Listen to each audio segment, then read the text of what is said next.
მოგესალმებით, ჩვენი გადაცემა დაიწყო ეთერში წამოსანახავად და ჩვენმა ერთგულმა მსმენელმა და უკვე მაყურებელმაც ალბათ იცის, რომ სექტემბრის მერე ვართ ეთერში.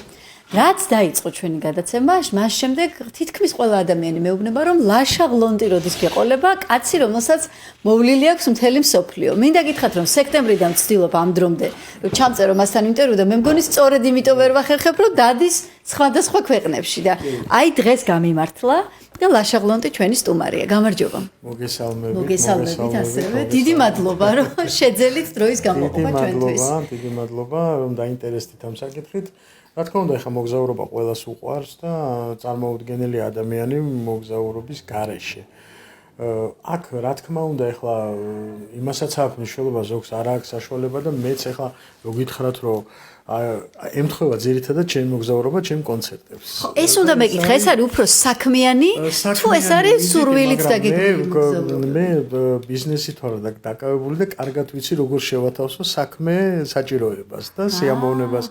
ამიტომ პირველ რიგში მინდა ხაზი გაუსვა იმას, რომ ძალიან მიყვარს საქართველოს კუთხეებში მოგზაურობა. საქართველოს ქალაქებში მოგზაურობა და შეიძლება ითქვას, რომ საქართველოს ქალაქებში შეიძლება ისეთი ადგილები ვიცი, იმ ქალაქის მოსახლეობამ შეიძლება რომ არ იცოდეს, კი.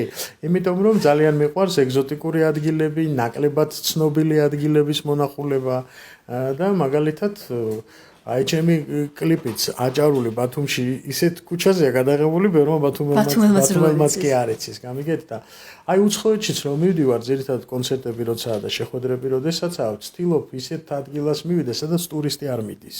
ანუ მე კულინარიაც მიყვარს ძალიან და ასე ვთქვათ, გურმანული მეტყობა კიდეც მომენტები და ზუსტად ისეთ ადგილებში მივდივარ, სადაც ჩვეულებრივი იტალიელი სინჯავს პიცას და არა ტურისტულ ადგილებში. გამიგეთ, აი საქართველოში ხო მაგალითად კარგი ხინკალისად კეთდება, აი შეიძლება სოფელში კეთდებოდეს, ან ვთქვათ ისეთ დუქანში, რომელშიც ტურისტი შეიძლება არ მოხვდეს, გამიგეთ? ანუ მე სხვა კუთხით უყურებ რა ამას ყველაფერს. ამერიკაშიც როცა ჩავდივარ, აი სხვანაირ ამერიკასაც ვნახულობ, ისეც ჩვეულებრივს ყოფიც, რა თქმა უნდა, იმ ადგილებსაც მოვინახულებ ხოლმე, მაგრამ როდესაც ქვეყანაში რამოდენიმეჯერ ჩადიხარ, ხო? მე უკვე ეძებ ისეთ საინტერესო ადგილებს და ძალიან მიყვარს ჩვეულებრივ ადამიანებთან ურთიერთობა. ქვეყანა პირველ რიგში ჩემთვის და მოგზაურობა არის იქაური კულტურის გაცნობა, იქაური ადამიანების გაცნობა და არა ის მაგალითად ფეშენი და ვთქვათ ის პირობები, რომელიც შეიძლება ბევრს მოეწონოს. და შოპინგი და ამ მაღაზიაში რა ვიყიდო და აქ რა გავაკეთო. შოპინგზე, სიარულზე არ გვიждები ისედაც, იმიტომ რომ არ მეტევა არაფერი და აზრი არ აქვს ჩემ შოპინგზე სიარულს და მოგზაურობა ძალიან მიყვარს, განსაკუთრებით ეგზოტიკურ ქვეყნებში, ზაფხულში, უფრო ზღვისპირეთში და ხმელთაშუა ზღვის ქვეყნებში, რა თქმა უნდა. და ერთადერთი პრობლემა რაც არის, ჩემი ვერ მოხვდი სამხრეთ ამერიკის ქვეყნებში. ეს უნდა ნახოთ თქვენაირმა მოგზაურმა გადამიღება. ეხლა იმის საშუალება არ არის, ყველა ქვეყანაში წახვიდე და არც გასტროლი და არც კონცერტი, მაგრამ ასე მითხრეს, რომ მცოდნეებმა და მოგზაურებმა, ვინც მოგზაურობს და დადის, რომ თუ გინდა კუბა, ბრაზილია და ეს ქვეყნები ნახო და არ გაქვს საშუალება, რომ ბევრგან წახვიდე, უნდა წახვიდე არგენტინაში. და იქ არის ყველაფრის ნაკრები? ხო, იქ არის ყველაფრის ნაკრები, ასე მითხრეს. ევროპისაც სხვათა შორის, იმიტომ რომ აი არგენტინის ბუენოს-აირესის ქუჩებს თუ უბრალოდ დავათვალიერებთ ინტერნეტით მაგალითად, როგორც მე მაქვს ნანახი.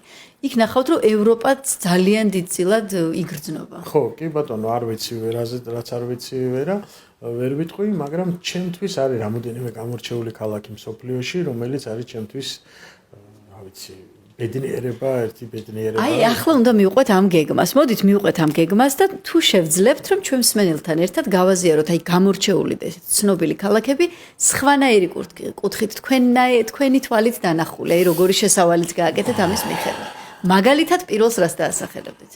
მაგალითად, ძალიან საინტერესოა ჩემთვის ათენი. ათენი თავისი კულტურით, თავისი აი მიხოლმოხეული ქუჩებით, აი ძალიან მომეწონა ნეაპოლი. აუ, ნეაპოლი რა საოცრება? მომეწონა ძალიან, იმიტომ რომ აი რაღაცნაირი იტალია რა ნეაპოლი ხა. მქონდათ ეგმოლოდინი? მე სხვათა შორის არ მქონდა. იმიტომ რომ რადგან რომი, ფლორენცია და მილანი და ეს ქალაქები უფრო მეტად თითქოს ისე წინა პლანზე წამოწეული, ნეაპოლს ალმაცერად ვუყურებ. ნეაპოლელები საერთოდ არ თვლიან თავს იტალიელებს. ხო, საერთოდ სხვა. აბსოლუტურად სხვა კატეგორია, მაგრამ ნეაპოლი უფრო მივამსგავსე აი საქართველოში რომ ჩამოდის ადამიანი და ქუთაისში რომ მოხდება. აი რაღაცნაირი ქალაქია რა, ძალიან მივამსგავსე. ქუთაისში ქუთაისლებთან. იერით მივამსგავსე, ჩემთვის ახლა ერთ-ერთი უსაყვარლესი ქალაქია ქუთაისი. და რაღაცნაირად და სხვაჩვენს ბევრი ქუთაისელი არის იტალიაში. კი, ძალიან ბარიში განსაკუთრებით. კი ბატონო, მაგრამ ნუ ჩემთვის მაინც არ ვიცი შეიძლება იტალიელებს ეწყინოთ და შეიძლება ვიღაცას ეწყინოს, მაგრამ საფრანგეთი და კერძოდ პარიზი ჩემთვის არის აბსოლუტურად სხვა განზომილება და განსაკუთრებით პარიზ გარეთ რო გადიხარ, აი ბრიტანია არის, იქ ნორმანდიის მხარე, არის არაჩვეულებრივი მხარე, რაღაცნაირად იგრძნობა ის არისტოკრატიის სული და ბრიტანეთთან ახლოს ყოფნა, რაღაცნაირად განსაკუთრებული სტილის შენობები არის და სიტუაცია და რაღაცნაირად საფრანგეთი ჩემთვის ახლა სცენაზე გემით გასეირნებას ჩემთვის არაფერი არ ჯობია არაფერი, ხო? არა, აი რაღაც გამოთქმა მახსენდება ახლა რომ ისე აქვს ეს ხიდები ისე უხდება სცენას როგორც მაჯაზე წამოცმული სამაჯურები ქალისთვის. მე ვფიქრობ რომ პარიზისთვის არც სიმღერა და არც შედარება და არც ლექსი და არც მეტაფორა საჭირო არ არის, იმიტომ რომ ვერ გადმოცემს იმას, რაც არის რეალურად პარიზი. ეს უნდა ნახოს ადამიანმა და ეხლა არის საშუალება, რომ თქვა პირდაპირ ქუთაისიდან არის ფრენები და კი, პირდაპირ რეისი. ხო, დაინიშნა და ეს ძალიან კარგია, იმიტომ რომ შეიძლება ადამიანი წავიდეს 2-3 დღე გაჩერდეს და ნახოს უბრალოდ ერთი გემით გასეირნება სცენაზე ყველაფერს ნიშნავს. რად ღირს.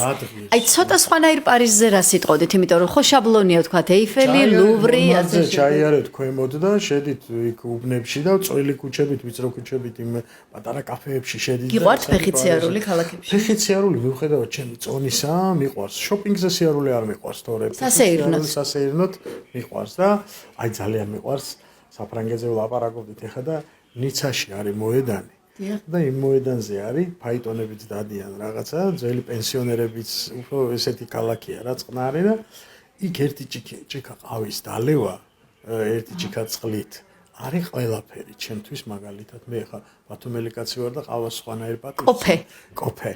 ბათუმურად, ბათუმშიც არაჩვეულებრივად აკეთებენ, მაგრამ აი ნიცაში რო ზიხარ მაგიდასთან მარტო ერთი ჭიქა ყავა რო გიდგას და წინ ფაიტონები რო დადიან და აი ეს ხალხი გამოპრანჭული რაღაცნაირად სხვა პეცი აქვს ხო ნიცას? ხო და აი რაღაცნაირად ისა. არაჩვეულებრივი ქალაქია თბილისი. სულ ფიქრობ ამაზე, რომ ვიყო უცხოელი ტურისტი, რას ვნახავდი და რას გავაკეთებდი თბილისში? ჩვენ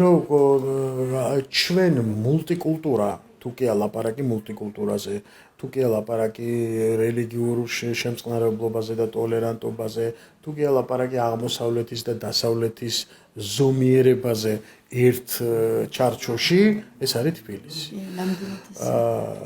ერთი პერიოდი იყო ქუთაისელები დაიძრნენ თბილისის გადასარჩენად, ინტელიგენცია იყო ასეთი მომენტები და ის ქუთაისიც ისე მოუხდა თბილისს, რაღაცნაირად ჩაჯდა ერთმანეთში და ქალაქური სიმღერა საიდან წამოვიდა, ხო? რა თქმა უნდა, გიტარა, ბანტიანი, სისხლორცა თბილისმა.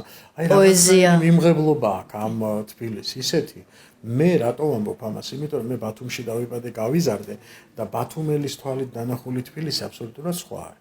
მე მინდა ვთქვა, რომ ფუნიკულორიდან ხედი, ღამე თაწმინდიდან ხედი რაც გვაქვს, ასეთი ხედი ძალიან ბევრ ქალაქს არ აქვს მსოფლიოში. და ძალიან ცოტასა აქვს ასეთი ხედი. ახლა წარმომიდგენია უცხოელი რაც გზნობს და რაც განიცდის, როდესაც გადმოიხედავს თაწმინდიდან. მართალია, თუნდაც აბანოთუბანი იქნება ეს და ის განსხვავება რომ რუსთაველზე არის ცალსახად ევროპა და იქით არის აღმოსავლური ეს წვრილი ქუჩები და გეზოები. ჩემთვის, სადაც ერთი დღე მეორეს არასოდეს არ გავს. არ გავს, კი ბატონო. მართალია. იცით რა მაინტერესებს, აი თქვენ რას, აი თქვათ ჩატარდა თქვენი კონცერტი, დასრულდა ყველაფერი და გაქვთ 1-2 დღე მოტოვებული მარტო თქვენთვის. რა მიმართულებას არჩევთ ხოლმე? ეს არის მარტო გაბოდიალება, ეს თუდად არ გაიგოთ ეს ეთქვა, მაგრამ აი სეირნობას ბოდიალიც უხდება ქალაქებში. თუ ეს არის რაღაცა კონკრეტული მუზეუმები ან ღირსშესანიშნაობები, აი რა სტილს აირჩევდით იმ მოტოვებულ სამოგზაურო დღეებში? მე მაგალითად ახლა ამსტერდამში მუზეუმებში ვიყავი მე არ ვიცი საოცარი ფერწერული ტილოები ვნახე ცნობილი მხატვრების. იტალიაში მუზეუმები ძალიან მიყვარს, მაგრამ მე უფრო აი ეს ქალაქი რო დაინახოთ და ცოცხალ ადამიანებთან ურთიერთობა, აი 80 წლის ოფიციანტთან ურთიერთობა პარიზში, რომელიც არის გაპიწყინებული ჭაღარა და ისე გელაპარაკება, ისე გექცევა, რომ რაც არ უნდა ცუდი კერძი მოგიტანოს, გემრიელად მიირთმევ და მით უმეტეს, როდესაც კერძი მოაქვს არაჩვეულებრივად მომზადებული. ნუ ფრანგული სამზარეულო. ფრანგული სამზარეულო. კი ბატონო, მე უფრო კულინარიის თემაზე და შედიხართ ხოლმე დიალოგებში ამ მიმტანებთან, კულინარებთან. რეცეპტებზეც ველაპარაკები, მე ჩემი პატარა კაფე მაქვს თბილისში და იმის რეცეპტებსაც ვაჩვენებ, იმის სურათებსაც ვაჩვენებ, ვეპატიჟები თბილისში ჩვენთან და ესე მთელი ურთიერთობა ყოფილა. მე უფრო ცოცხალი ურთიერთობის მომხრე ვარ ადამიანებთან. მოგზაურობა ჩემთვის არის ამ ემოციის მიღება ძირითადად რა. რა ტიპის და რა კულტურის ხალხი იყო თქვენთვის აღმოჩენა, როგორც აღმოჩენა? იმიტომ რომ მაგალითად იტალიელებზე, ფრანგებზე არის ხოლმე რომ წინასწარი რაღაც შთაბეჭდება გვაქვს და მე რეალობაში ვხედავთ მათ. აი რამ გამოიწვია გაოცება თქვენში? იცით რა არის, იტალიელები და ფრანგები არიან აროგანტულები, ისევე როგორც ინგლისელები, ხო? და რო უფიქრები, ხანდახან ბრაზდებოდი თავიდან და როცა ჩადიხარ ამ ქვეყნებში და ამათ კულტურას რო უყურებ, ხო? აროგანტული იქნება, აბა რა იქნება? აბა რასიზამს, ეხა ყველა ფეხის ნაბიჯზე ფლორენციაში მაგალითად ყველა ფეხის ნაბიჯზე შედევრია, სადაც არ უნდა გაიხედო და ხა იქაური მაცხოვრებელი. ამის პატრონი რო ხარ. ამის პატრონი რო ხარ, ცოტა ამაყი იქნება რა, არც უნდა გაგიკვირდეს ეს, გამიგეთ? ცუდად კი არ ვამბობ, რა თქმა უნდა, მაგრამ იმავდროულად ძალიან მაღალი კულტურის ხალხია რა და მე ძალიან მსიამოვნებს ამ ადამიანებთან ურთიერთობა და ძალიან მაინტერესებს თვითონ უბრალო ადამიანების ყოველდღიური ცხოვრება. აი ძალიან მაინტერესებს ფრანგი რო იგუძებს დილით ჩვეულებრივი სად მიდის, როგორ მიდის, სამსახურში წავიდა, მე მოვიდა, მე როგორ გაერთო შაბათ-კვირას, როგორ დაისვენა. ხო, თავის ცხოვრების სტილით ალბათ, იმიტომ რომ ყველა ხო ვერ მოახერხებს, რომ პარიზში პარიზელი ღირსშესანიშნაობებზე აღარ დადის. პარიზში ჩადიან, მე ვიცი, ძალიან ბევრი ახლობელი მყავს, ორბოთ ღვინოს აიღებს და სენის ნაპირას ჩადის, პატარა ყველს დაჭრის იქ და ჩვენ რო ვიცი და ქერო მწვადი და პატარა და გევედით და კოჭანარი მურწა კალმახი. ორშაბათი დღეს ბიჭო, ორშაბათი და მშობლიური 8 ნომერი ჭადი ყველი. აი ესე გადიან ზოგ პარიზელები სენის სანაპიროზე, ახალგაზრდებიც თითობოთ ღვინოს ჩამოასხამენ და ჭუკჭუკებენ იქ შედან. ეხა ამაზე დიდი ანტურაჟი და ამაზე დიდი ბედნიერება რა უნდა იყოს სენის ნაპირას ამ შესანიშნავ შენობებს რო უყურებ. განსაკუთრებით კუნძულის მხრიდან ეს რა ქვია ნოტრდამის ხედი და საოცარი ზურგის მხრიდან. და მე ვერ გამოვყოფ ვერც ერთ ხედს, იმიტომ რომ პარიზი არის ქალაქი, სადაც ყველა უბანი არის რაღაცა და არ არსებობს იქ მაგალითად გარეუბანი ან შიდაუბანი, მე პარიზზე მაქვს ლაპარაკი, რო არ იყოს საოცრება რა. თქვენი დაკვირვების მიხედვით, ესე იგი, ნეაპოლი ხო აღმოჩნდა ქუთაისი და პარიზი სენა აღმოჩნდა რიონი. ყველაფერი ქუთაისთან მივიდა მაინც. მაგრამ პარიზს უფრო თბილისში შევადარებდი მე. უფრო მეტად თბილისში შევადარებდი. თავისი გაქანებით, კულტურით, იმით რა თქმა უნდა, შანზელიზე ჩემთვის რუსთაველის გამზეს ძალიან გავს. არ ვიცი ხა სხვისთვის შეიძლება ასოციაცია არის ელემენტები. პატარა შანზელიზე არის რუსთაველი. ხო, ნუ რა ვიცი, აი მე ცოტა სხვანაირად უყურებ. საბერძნეთი მიყვარს ძალიან, ხა სანტორინი, ძალიან გული დამწყდა, ხა მეცის რა ყოფილა რაღაცები დანგრეულა და ხო, არის იმის საფრთხე, საერთოდ დაიცალოს ეს ულამაზესი კულტურა. კუნძულებზე მაგალითად, ნუ არაჩვეულებრივი ზღვის ფერი არის ისეთი, რომ აი წარმოუდგენლად მიმზიდველი და აი თუ მაგალითად მოკლე მარშრუტს გეგმავთ საბერძნეთში, ათენი და რაიმე კუნძული, რომელ კუნძულს დაასახელებდით? როდოსი კარგი არის, მიკონოსი კარგი არის და სანტორინზე აუცილებლად სანტორინთან არის პატარა კუნძული კამარი. აი იქ არის საოცარი ბუნება, საოცარი ზღვისპირა კაფეები, სადაც თევზს ამზადებენ საოცრად. ზღვის პროდუქტებს და თევზებს, თან გაყინულებს კი არა. ხა ჩვენთან ჩამოდის ზუსტად გაყინულები. არა, იქ არის ქვედაჭერილი, ნუ საოცარი რა. აი მარტო იმიტომ უნდა წახვიდეთ ცენტრალური ამერიკის ქვეყნებში, რომ იქ კარიბის ზღვის მიმდებარედ თითქმის ყველა ადგილას ერთმანეთზე უკეთესია სწორედ იქ დაჭერილი თევზი, გრილზე შემწვარი. ეს არის ცალკე მიმართულება საერთოდ. კი ბატონო, და აუცილებლად ავიხდენ ამოცნებას, იმედია. ეგ არის თქვენი ოცნების მხარე თუ უფრო მეტად თქვა აქეთ აზიისკენ, ან ტროპიკული ქვეყნებიდან. ჩვენ რა არის, ახლა ჩემთან ოჯახში ძალიან დიდი გულშემატკივრები არიან ფეხბურთის. და რამოდენიმეჯერ მქონდა ბედნიერება, მეგობრებმა დაგპატიჟეს, ბარსა რეალის თამაშზე ვიყავით ბარსელონაში, მაშინ როცა ნეიმარი თამაშობდა და მესი თამაშობდა ბარსელონაში. საუკეთესო ბრწყინვალე და რონალდო იმაში რეალში, საოცარი ხუჩას თამაშზე ვიყავით და აღფრთოვანებული ვარ ნეაპოლელი გულშემატკივრით. და თელ ქალაქში გამოფენილია ეს ფოტოები, მარადონას ხატებსო თავი დავანებოთ. ბევრი ის იყო ლაპარაკი იყო, რომ ვითომ ნაწყენი არიან, რომ წამოვიდა ხუჩა და ეხლა PSG-ში რო გადავიდა, თურმე მთელი ნეაპოლი როგორ გულშემატკივრობს PSG-ს უნდა ნახო. მართლა? ეს ინფორმაცია არ ვიცოდი. აი როგორ გულშემატკივრობენ თურმე და როგორ უხარიათ და როგორ აღნიშნავენ PSG-ს გამარჯვებას. ეს არის ეს მაგრამ სხვათა შორის აი ფეხბურთი მართლა ყველა ქვეყანას უმეტესად აქვს, ყველას უყვარს, ახლა არის ბრიტანეთი, არის სხვადასხვა ქვეყნები, ახლა ევროპაზე რო ვილაპარაკოთ, მაგრამ ის რაც ნაპოლში ფეხბურთთან დაკავშირებით იგრძნობა, მე მგონი აი რაღაცა რელიგიის დონეზე, ესეთი რაღაცა არის მე ხო გეუბნებით ბარსა რეალის თამაშზე ვიყავი, არანორმალური კომაგები მინახავს, მაგრამ ნეაპოლში მე რაც უნდა ქალაქში ბარსელონაში და რეალში ხა ესევე ჯერ ნეაპოლში ხა ჩვენთან რო წესრიგს არიცავენ იმის ქუჩაში მოძრაობის დროს მანქანები და მოპედები განსაკუთრებით ნეაპოლში უნდა ნახო რა ხდება რო დაჯგრეალებენ ვინ იცავს ის უნდა იკითხო ორე ვინ არიცავს აი წარმოუდგენლად რაღაცნაირი ხალხია რა და ეს სარეცხი როა გარეთ გაფენილი ქუჩაში და ისა აი რა საოცარია რა მე ჩემზე ძალიან დიდი შთაბეჭდილება მოახდინა და პიცა რომელიც მე ძალიან ბევრ ადგილას გავსინჯე იტალიაში. დიმიკელე? პიცერია დიმიკელე? აჰა. კი. ხო არის საოცრება. გემო რაღაცა და ციფრი ფანად ხელი. ჩვენ ვენეციაში ვიყავით ადრე სტუდენტობის პერიოდში და ვენეციაში არის პატარა კუნძული, სადაც ცხოვრობს ერთი ოჯახი. ერთი მოხუცი კაცი, ახლა ცოცხალიც აღარ იქნება რა და იჭერს თევზს აქ ღუმელი და აკეთებს პიცას სახლში.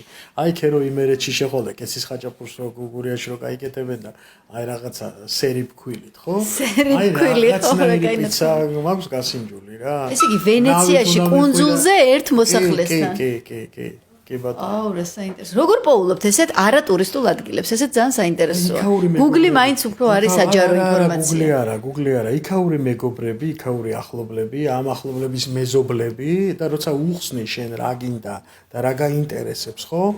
მე ვერასდროს ძალიან მიჭირს, როცა საქართველოში ადამიანები ჩამოდიან იმის ახსნა, რომ რატომ მოწონს ტურისტს მივარდნილ გურიის სოფელში გამომცხვარი ჭადი და ბოსტანში მოწყვეტილი კიტრი. იმიტომ რომ იმას ენატრება ის და იმას ხვდებით რა. როგორი რაღაცა. ამიტომ ასევე ეძებს თქვენ იქით. ეძებს ასეთ ადამიანებს, გამიგეთ და ამ ემოციით, ამ სიყვარულით მოგზაურობა გამოდის უფრო საინტერესო. ნუ ეხლა როცა ლას-ვეგასში ხარ და სხვათა შორის ძალიან ბევრი ქართველი მოღვაწეობს ლას-ვეგასში შოუებში. ზოგი ინჟინერია, ზოგი მსახიობია და მათი დახმარებით ბილეთები მქონდა. ეს ბილეთები საკმაოდ ძვირი ღირს და რამოდენიმე მაჩუკა და მქონდა ის საშუალება დავესწრო ამ საოცარ შოუს, რომელიც 250 მილიონი დოლარი დაჯდა, 9 მილიარდი დოლარი დაჯდა. ნუ რა ხდება არ ვიცი ხა მე ყველას ურჩევდი რომ Lion King-ი ნახონ აუცილებლად, როცა ნიუ-იორკში მოხდებიან ან სადმე თუ აქვთ ამის საშუალება, იქ სცენაზე რა ხდება, როგორ მოძრაობს სცენა, როგორ გადმოდის საერთოდ, ან გახმოვანება როგორია. რა მასშტაბი რა ხარისხია. მუსიკასთან ახლოს ვარ და აი როგორ შეიძლება როკი იმღერო ჩუმად. და არ იყვირო. ჩვენთან ახლა ისეთი ტენდენციაა, რომ რაც უფრო ხვალ იყვირებდა, რაც უფრო ისა. იქ პირიქითაა რა კულტურა სხვანაირია და გახმოვანებაც ისეთია, არ გაწუხებს. რესტორანშიც მუსიკა ისეთია, რომ არ გაწუხებს. ფონური მუსიკაა და თვითონ იმ კლუბებში, სადაც თქვათ Blue Note-ია თუ რაღაც კლუბებია, იდეალური სიჩუმეა და წყნარ მუსიკას უსმენენ რა.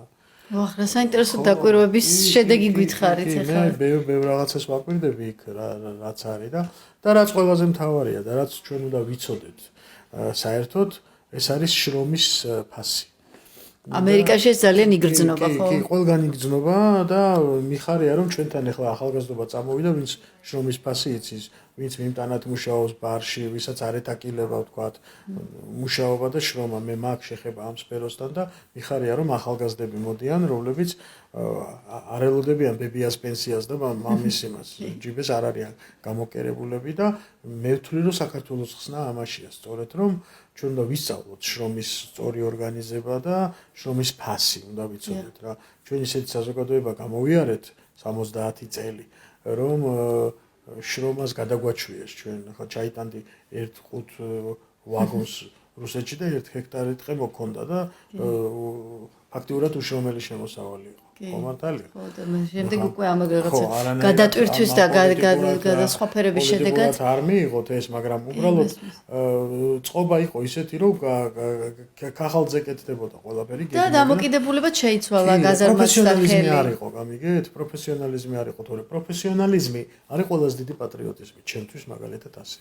კი, როდესაც ადამიანს აქვს თავისი ფუნქცია, იმას აკეთებს და აქვს ღირსეული ანაზღაურება ამ ყველაფერში. კი ბატონო, მე ვისურვებდი ერთ რამეს, რომ აი გლეხები ჩვენი, ვინც არიან, ხო? ვიღაცამ ვისაც საშუალება აქვს, ხო? აი ასე ჩემი ოცნება არის ის, რომ აი ეს ადამიანები ჰოლანდიის სოფელში მოვახვედროთ. და ვაჩვენოთ რა შეიძლება ადამიანმა რა შეიძლება მიაღწიოს სწორი ორგანიზებით და სწორად იმითი რა ქვია და ასეთ შემთხვევაში რაც არ უნდა მივარდნილ სოფელში იყოს ტურისტიც მივა იქ კი რა თქმა უნდა და ყველაფერიც იქნება რა თქმა უნდა როცა ნახავს ის ადამიანი რომ აი აქ მოდის ტურისტიც აქ ის რაღაცა ჩამოყალიბდება ხა ძალიან მიხარია რომ კახეთში უკვე ისე არის რომ საოჯახო სასტუმროები აქვს ღვინის კულტურას კარგად იმას რატო არ შეიძლება მაგალითად კახეთი თუ ღვინის სამშობლოა და საქართველოს ღვინის სამშობლოა იმერეთი ხაჭაპურის სამშობლო აი გავყიდოთ ასე რომ ხაჭაპურის სამშობლოა და მთელი ტურისტული ინფრასტრუქტურა მივაბათ ამას კი იყოს ამის ირგვლივ მოხერხებული აი მე ასეთი რაღაცეებით ვინტერესდები ძირითადად და იქ რასაც ნახავ გინდა რომ შენ ქვეყანაში რაღაცა მსგავსი გააკეთო მართალია საინტერესოა. სანამ დაგემშვიდობებით მითხარით უახლოესი გეგმა საით მიდის, ისრები, საით მიფრინავს თვითმფრინავი თქვენი. ისრაელში მივმგზავრებით 24 მაისს გვაქვს საქართველოს დამოუკიდებლობის დღისადმი მიძღვნილი კონცერტი ისრაელში და რა ვიცი კიდე ალბათ მოლაპარაკება შეიძლება საფრანგეთში მოგვიწიოს კიდე წასვლა, ჯერჯერობით ეს არის და ეხლა ცოტა რომ დასტაბილურდება მსოფლიო და აი პირობები იქნება მე ალბათ უფრო საკონცერტო განწყობაც გვექნება ისე რაც არ უნდა ერთი და იგივე ადგილას ჩახვიდეთ მოსაბეზრებელი ეს არასდროს არ არის ხო? არანაირად ეხლა როგორ შეიძლება მოსაბეზრება კახეთში ერთხელ რო ჩახვალ მეორეჯერ არ გინდა ჩასვლა კი სულ გვინდა ყველგან ხო კი ბატონო ეხლა მთელი პროცესით ამ ფრენი თვითმფრინავი გზა რაც შეადგენს მოგზაურობას რა თქმა უნდა მიუხედავად იმისა რომ ფრენი ძალიან მეშინია მართლა ვერაფრით ვერ დავძლიე ფრენიშიში მაინც ბედნიერი ვარ რომ აი რო ჩავდიხარ უკვე რომ დაჯდება ხო რომ დაჯდება უკვე ძალიან ბედნიერი ხარ და აბსოლუტურად სხვა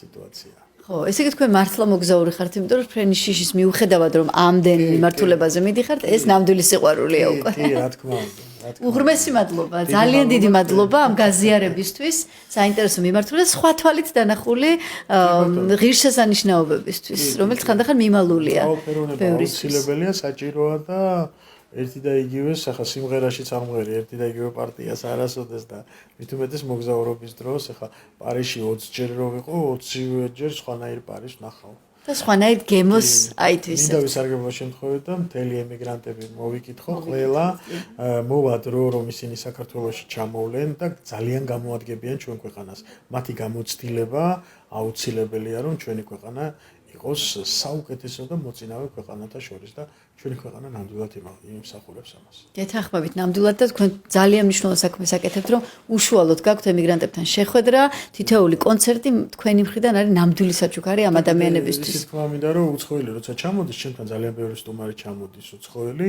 როდესაც ჩამოდიან მე ვცდილობ ისეთი საქართველოს ვაჩვენო რაც უნდა ნახოს რეალურად. აი იმ სამოგზაურო გამოცდილების გათვალისწინებით. გათვალისწინებით აუცილებლად სოფელში უნდა ჩავიყვანო, აუცილებლად უნდა ვაჩვენო რაღაცეები. აი ეს ძალიან მნიშვნელოვანია. აი, ამას აკეთებს მოგზაურობა საქმეშიც და გულისა და სულის სიმშვიდეშიც. დიდი მადლობა. ლაშა ღლონთთან ერთად მოვიარეთ, მე მგონი მსოფლიო და თან რაღაცა სხვანაირი აქცენტით. ძალიან საინტერესო იყო გატარებული ეს 20 წუთი, ცოტა მეტიც. დიდი მადლობა თქვენ ამისთვის. ჩვენი გადაცემა დღეს ამით დასრულებულია. გადაცემის გამეორებას მოისმენთ 4 შაბათ საღამოს 7 საათიანი საინფორმაციო გამოშვების შემდეგ. გემშვიდობებით მომავალ კვირამდე. მადლობა ყურადღებისთვის.